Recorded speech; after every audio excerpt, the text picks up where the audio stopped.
तो उत्तर प्रदेश विधानसभा चुनाव के लिए 10 फरवरी को 7 चरणों में मतदान होना है, लेकिन उससे पहले वादे और दावों का दौर खूब हो रहा है। पहले चरण के चुनाव से पहले मुख्यमंत्री योगी आदित्यनाथ ने एक प्रेस कॉन्फ्रेंस की, जिसमें उन्होंने सरकार का रिपोर्ट कार्ड जनता के सामने रखा है। अब लखनऊ में प्रेस कॉन्फ्रेंस करके योगी आदित्यनाथ ने यह कहा कि 5 साल में बीजेपी सरकार ने यूपी में संकल्पों के मुताबिक अपना काम किया है। सीएम योगी ने कहा कि पूरा देश और दुनिया कोरोना की महामारी की मार को झेल रहा है, लेकिन पिछले 2 साल से कोरोना का पूरी दुनिया में साया है। अब उत्तर प्रदेश ने कोरोना का डटकर सामना किया है। इसके अलावा भारतीय जनता पार्टी सरकार ने 5 साल पूरे होने पर योगी आदित्यनाथ ने यह भी कहा कि 5 साल की यात्रा के दौरान यूपी ने कुछ मील के पत्थर भी गाड़े हैं। उन्होंने कहा है कि यूपी की अर्थव्यवस्था देश में 7वें स्थान पर थी, जो कि 70 साल में नहीं हो पाया, वो मात्र 5 साल में उन्होंने करके दिखाया। आज अर्थव्यवस्था उत्तर प्रदेश की नंबर 2 पर है। अपने प्रेस कॉन्फ्रेंस में योगी आदित्यनाथ ने गरीबों के लिए किए गए काम को गिनवाया, साथ ही उन्होंने भविष्य की प्लानिंग को बताया। लेकिन इस रिपोर्ट कार्ड पर विपक्ष का यह कहना है कि ये सिर्फ दावे हैं। अब सवाल यह है कि योगी आदित्यनाथ ने जनता के सामने जो रिपोर्ट कार्ड पेश कर दिया है, क्या इस रिपोर्ट कार्ड पर जनता भरोसा करेगी? तो 5 साल का रिपोर्ट कार्ड आज योगी आदित्यनाथ ने रखा, लेकिन उसको लेकर के सवाल विपक्ष ने उठाए कि यह सिर्फ और सिर्फ कहने की बातें हैं। इनमें से एक भी काम उत्तर प्रदेश में योगी सरकार ने नहीं किया है। जो वायदे योगी सरकार ने किए थे, उन वायदों को उत्तर प्रदेश की सरकार पूरा नहीं कर पाई।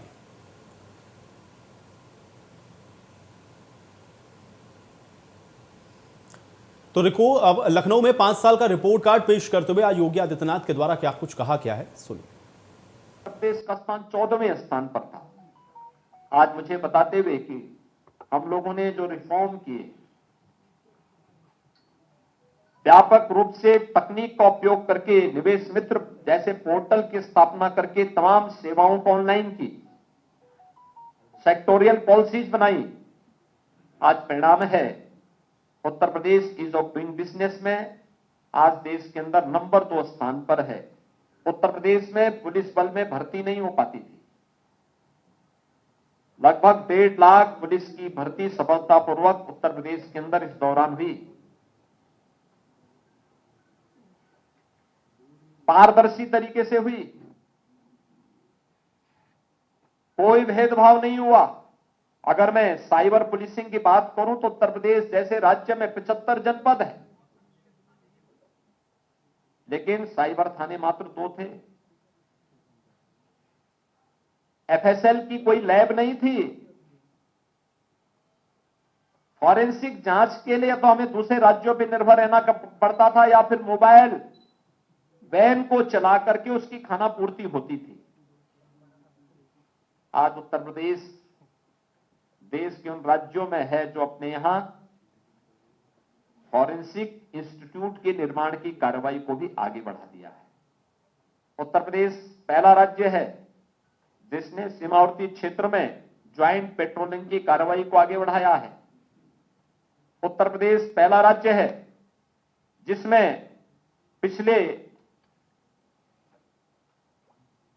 5 वर्ष में कोई दंगा नहीं हुआ, कोई आतंकी घटना नहीं घटित हुई।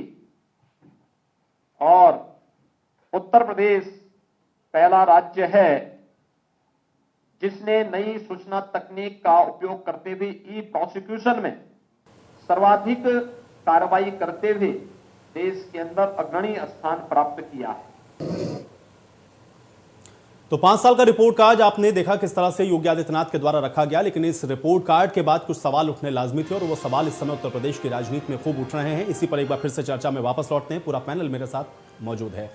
सबसे पहले फखरुल हसन चांद जी, आपके पास मैं आता हूं, क्योंकि योगी आदित्यनाथ को अभी आप सुन रहे होंगे। 5 साल का जो रिपोर्ट कार्ड रखा गया जिसमें वो अपनी उपलब्धियों को गिनवा रहे थे, कैसे इसको देखा जाए? देखिए, ये उसी तरीके के आंकड़े हैं जैसे योगी जी कहते हैं, और उत्तर प्रदेश की विधानसभा में जो योगी जी ने आंकड़े पेश किए कि उत्तर प्रदेश में ऑक्सीजन की कमी से, इंजेक्शन की कमी से, हॉस्पिटल की कमी से कोई मौत नहीं हुई।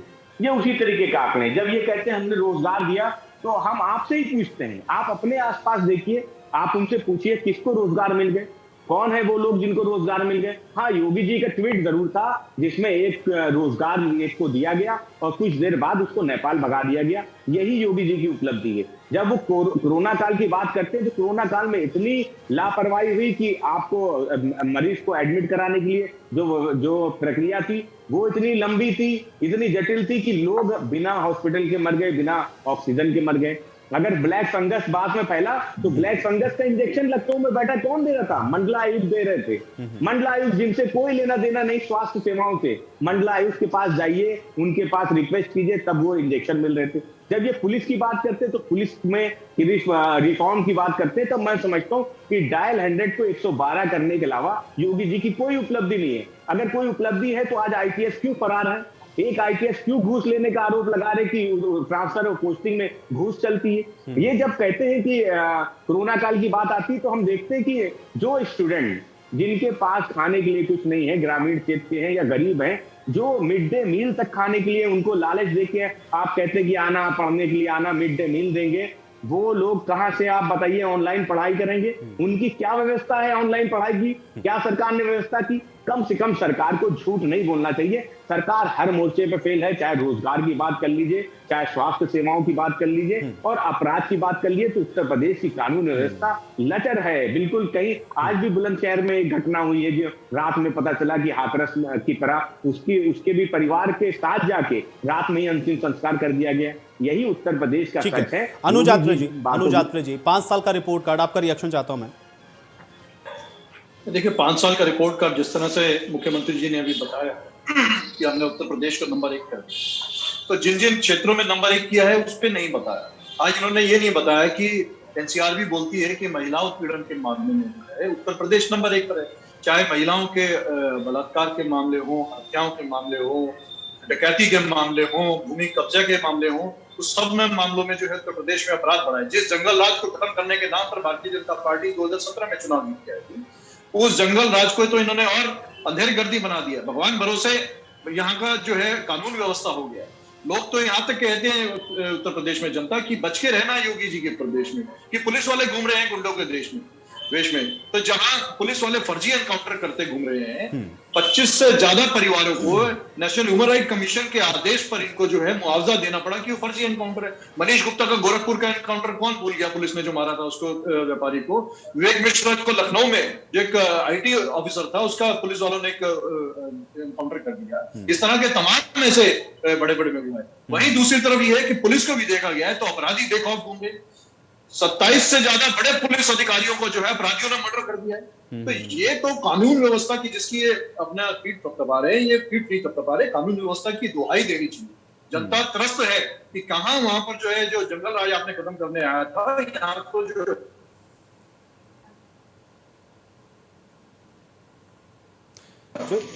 ये कहना चाहते हैं कि जैसे और क्षेत्रों में बात करें, बिजली की अगर बात करें तो बिजली में क्या कारण है कि उत्तर प्रदेश में सबसे महंगी बिजली उत्तर प्रदेश में उतरी है।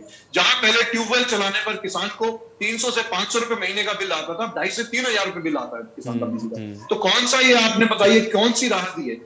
अगर बेरोजगारी की बात करें तो 24 घंटे के अंदर हर 24 घंटे में 880 युवा जो है बेरोजगार हुआ है। 70 लाख रोजगार जो इन्होंने जो है बेरोजगार कर दिए हैं।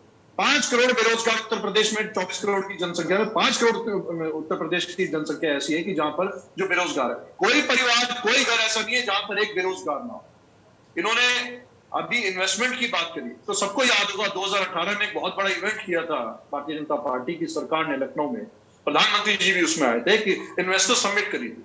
4 लाख करोड़ रुपए के उसमें 1024 एमओयू साइन हुए थे। आज बताएं जरा इस 4 लाख करोड़ रुपए में से 1000 एमओयू में से कितने जमीन पर आए? क्या हो गया उन 4 साल बाद? कोई उद्योग नहीं आया बड़ा। क्यों नहीं आया? क्योंकि जब आप एक प्रदेश का माहौल बिगाड़ के रखेंगे, प्रदेश में आप खोखो की नीति पे चलेंगे, तो कौन आएगा आप पे विश्वास करके? आप धर्म के आधार पर राजनीति करेंगे, आप बिगाड़ने का काम करेंगे, आप लोगों को जो है समाज में विष फैलाने का काम करेंगे, तो कौन? यात्रा साहब मैं जवाब लेता हूं। आर के मिश्रा जी जवाब दीजिए। देखिए आयुष जी, जब आपने पहला प्रश्न किया था मेरे से तो मैं बहुत ही संक्षिप्त मैंने अपना रिएक्शन दिया था, लेकिन जब मैंने देखा जो कि पूरी तरह से डिबेट आरोप प्रत्यारोप की चल रही है तो निश्चित तौर पर अब हमें भी जो है सो कुछ न कुछ उत्तर है। अब देखिए एक चीज में समझना पड़ेगा, जो कि यहाँ पर कांग्रेस या समाजवादी पार्टी के जो प्रवक्ता बैठे हुए किस आधार पर ये कह रहे हैं, मुझे ये समझ में नहीं आ रहा है। क्या डाटा के ऊपर में विश्वास कर रहे हैं? किस आंकड़े के ऊपर में विश्वास कर रहे हैं? जो उत्तर प्रदेश में जो रिपोर्ट कार्ड जो जनता का प्रदेश का हक हुआ करता था, वो रिपोर्ट कार्ड तक जो है सो आज अगर हम लोगों ने देने का काम किया है तो ये उसके ऊपर में भी इनके पेट में दर्द हो रहा है। क्यों हो रहा है भाई? ये तो प्रदेश की जनता का अधिकार है। आप अगर देखेंगे तो 70 साल में जो 7वें स्थान मैं पर 10 सेकंड लूंगा, मिश्रा जी की बात का जवाब दूंगा। ये आंकड़े कांग्रेस पार्टी नहीं दे रही है, ना ना ये ना भारत सरकार की ना ठीक है, मैं समझ गया एनसीआरबी के डाटा आपने कोट किया, लेकिन की रिपोर्ट है जो मैंने ठीक आपको है, दी। आस्ते अपनी सरकार से बात कीजिए ना, साहब, डबल आत्रे इंजन की साहब, सरकार आप सुनिए भाई, आप सुनिए एक सुनिए मिनट। सुनिए सुनिए, यही आप दिक्कत सुनिए, है, आप यही सुनिए। दिक्कत है अनुज जी। आपके समय में मैंने नहीं बोला, अब मुझे मात्र 10 सेकंड समय दीजिए।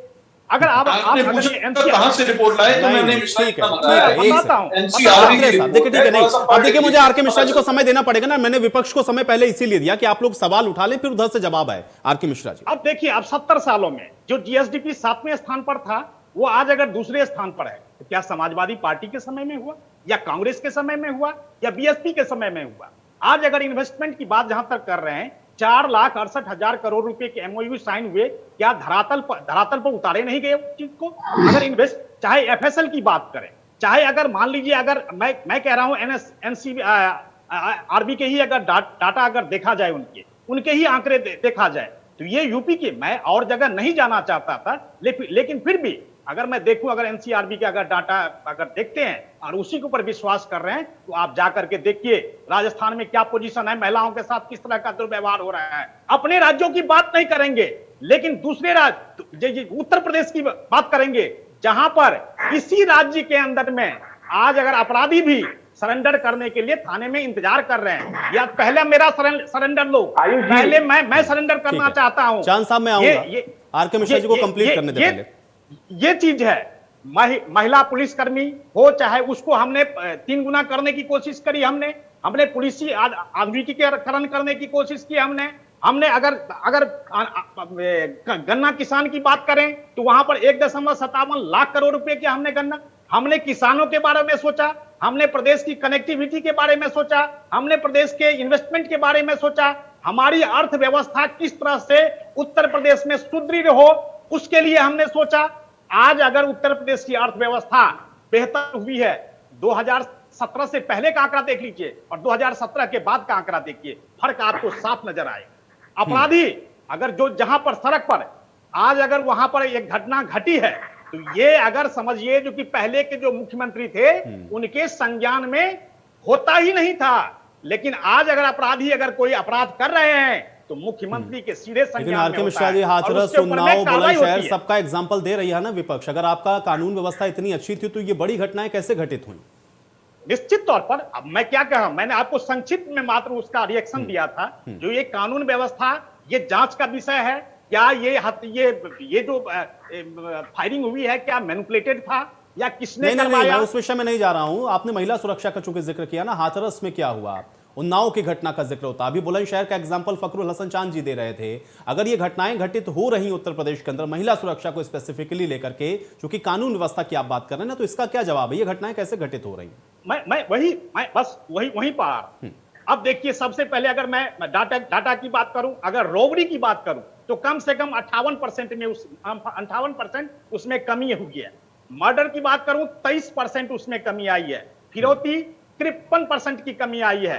अगर महिलाओं के साथ दुर्व्यवहार की बात करें, तो 45% की कमी आई है। अरे ये कौन से आंकड़े कहां से देख लिए भाई? नहीं, गलत है। अरे आप क्या बात कर रहे हैं? आरके मिश्रा जी, आपके डाटा पर आप, ठीक है, आपके डाटा पर इनको भरोसा नहीं और उनके डाटा पर आपको भरोसा नहीं। अब हम लोग जनता के ऊपर भरोसा करते हैं, जनता सबको जवाब देगी। नवल कांत जी का मैं रुख करूंगा। नवल कांत जी, हम लोग बड़े लंबे समय के बाद देख रहे हैं। आयुष जी, आपने कहा था मेरी नहीं, फखरुल हसन जी, देखिए, मुझे नवल कांत जी को भी समय देना, उसके बाद मैं आपके पास आता हूं। नवल कांत जी, मुझे बताइए, बहुत लंबे समय के बाद देख रहे हैं, क्योंकि उत्तर प्रदेश के अंदर कानून व्यवस्था एक मुद्दा हमेशा होता था, लेकिन कोई सरकार इस विषय को लेकर के जाए जनता के बीच में कि नहीं, हमने कानून व्यवस्था बेहतर कर दी, हमको इस विषय पर वोट दे दो, और उसी को लेकर के आरोप प्रत्यारोप है। इसको आप कैसे देखते हैं? और आज जो 5 साल का रिपोर्ट कार्ड रखा योगी आदित्यनाथ ने, उसको आप कैसे देखेंगे? देखिए, आपने जिक्र किया कानून व्यवस्था का, तो उत्तर प्रदेश में जो कानून व्यवस्था की जो बेहतर स्थिति की बात होती है, उसमें दो उदाहरण दिए जाते हैं। एक कल्याण सिंह के समय, जब कल्याण सिंह मुख्यमंत्री हुआ करते थे, और उसके बाद मायावती जब मुख्यमंत्री हुई थी, तब कानून व्यवस्था की सबसे अच्छी व्यवस्था मानी जाती थी। इस समय ये सरकार, योगी सरकार भी दावा कर रही है कि कानून व्यवस्था बेहतर हुई, लेकिन घटनाएं होती रहती है और विपक्ष उन घटनाओं पे मुखर भी होता है, मुद्दे को उठाता है। लेकिन एक चीज जरूर गौर करने वाली है कि जो बड़े बाहुबली हैं, जिन पे लगता था कि जो सरकारें आ रही हैं थोड़ी सी ढील रखती थी, उतनी सख्ती से कार्रवाई नहीं होती थी, जैसे मुख्तार अंसारी हुए या अतीक अहमद हुए, ऐसे जो नहीं, और नाम लीजिए, और नाम लीजिए, नहीं, रुकिए, और नाम लीजिए, सारे नाम लीजिए, सारे अपराधियों के नाम लीजिए, कि 2 अपराधियों के नाम लेके आप दूसरों के नाम, सारे अपराधियों के नाम लीजिए।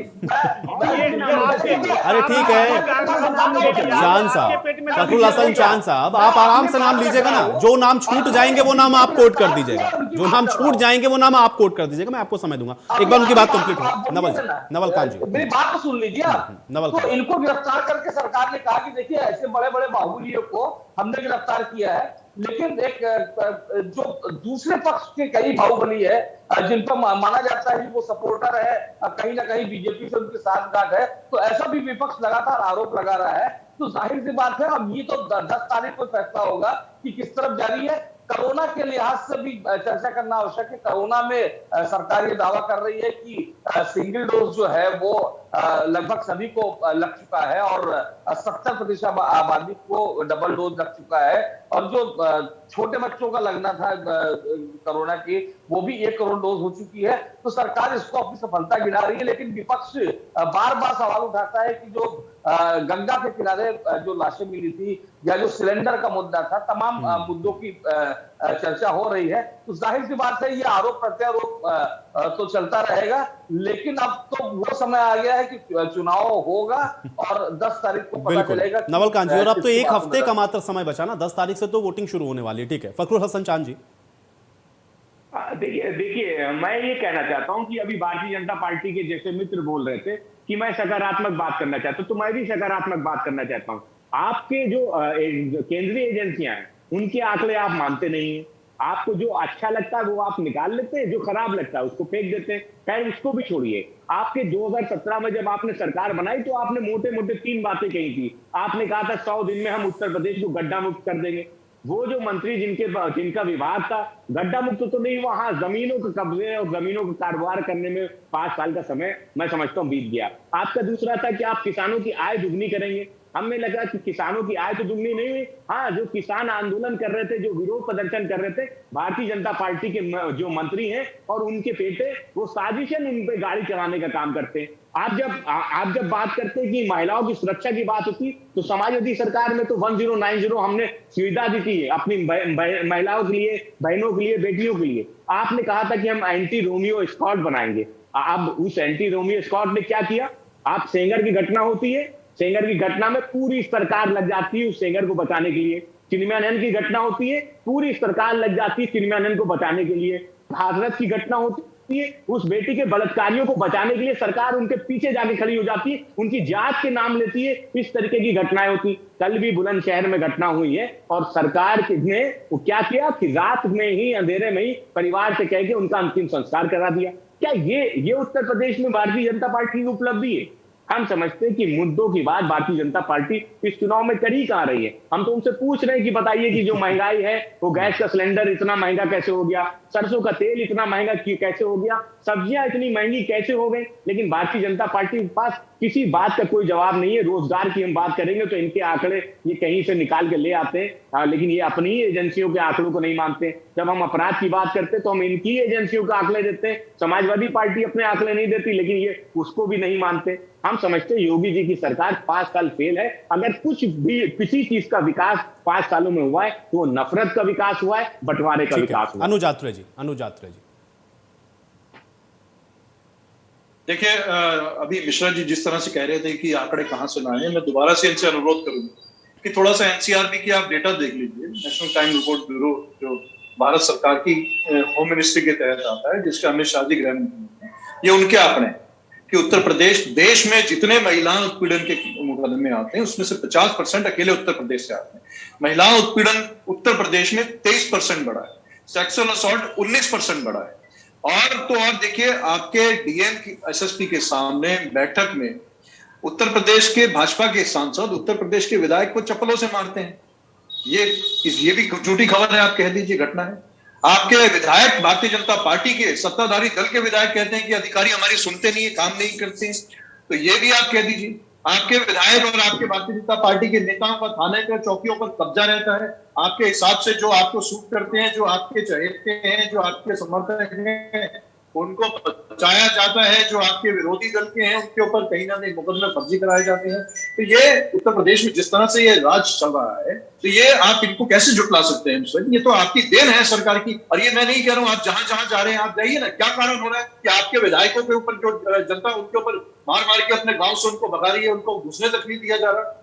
ये किसकी देन है और ये कौन भुगत रहा है? ये आप ही के विधायकों के साथ हो रहा है उत्तर प्रदेश में, जहां आपकी सरकार है। आज उत्तर प्रदेश का किसान, आप पश्चिम में चले जाइए, बताइए जाकर के किसानों को क्या हालत हुई है। आपने क्या किसानों के आपने अच्छे दिन लाने का वायदा किया था। डबल इंजन की सरकार ने कहा था कि 2022 तक देश के किसान और उत्तर प्रदेश के किसानों के जो है आमदनी दुगनी हो जाएगी। आप बता दीजिए जरा उत्तर प्रदेश के किसान। चलिए आर के मिश्रा जी जवाब दीजिए। छोड़िए, आयुष जी, मुनाफा तो छोड़िए, लागत नहीं मिल रहा उनको। क्या वजह है कि उत्तर प्रदेश शिक्षा के नंबर में, ये मैं नहीं कह रहा हूं, ये नीति आयोग कह रही है। चलिए मिश्रा जी से जवाब भारत सरकार की नीति मिश्रा आयोग कहती है कि सबसे निचले पायदान में उत्तर प्रदेश में शिक्षा ठीक मॉडल। है, आतुर साहब आप जवाब लेते हैं, मिश्रा जी जवाब दीजिए। अनुज जी अभी बहुत सारे आंकड़े गिना रहे थे। देखिए मैं एक चीज कहना चाहता हूं, जो कि सकारात्मक जिस तरह से उत्तर प्रदेश अपने विकास की ओर अग्रसर हो रहा है, इसमें अनुज आत्रे साहब भी अंदर से बिल्कुल इस चीज को मानते होंगे, जो कि हाँ, और चांद साहब भी मानते होंगे। मैं एक चीज कहना चाहता हूं, पहले क्या होता था, पहले की सरकार केस रजिस्टर्ड नहीं करती। ये जो आंकड़े मुझे दिखा रहे हैं और जो कह रहे हैं, जिस एनसीआरबी के जो गृह मंत्री जी उसके ये हैं मंत्रालय के, तो मैं कह रहा हूं जो ये सारे आंकड़े जो भी हैं वो सारे केस रजिस्टर्ड हो रहे हैं। जो ये केस पहले रजिस्टर्ड नहीं हुआ करते थे, जिस तरह से अपराधियों का, भू माफियाओं का, जिस तरह से माइनिंग माफियाओं का, जिस तरह से ये राजनीतिक संरक्षण हुआ करता था, आज वो राजनीतिक संरक्षण बिल्कुल नहीं है। कोई भी बताए जो किस तरह के राजनीतिक, ये अभी बात कर रहे थे, मैं कह रहा हूं गायत्री प्रजापति की बात कर लें।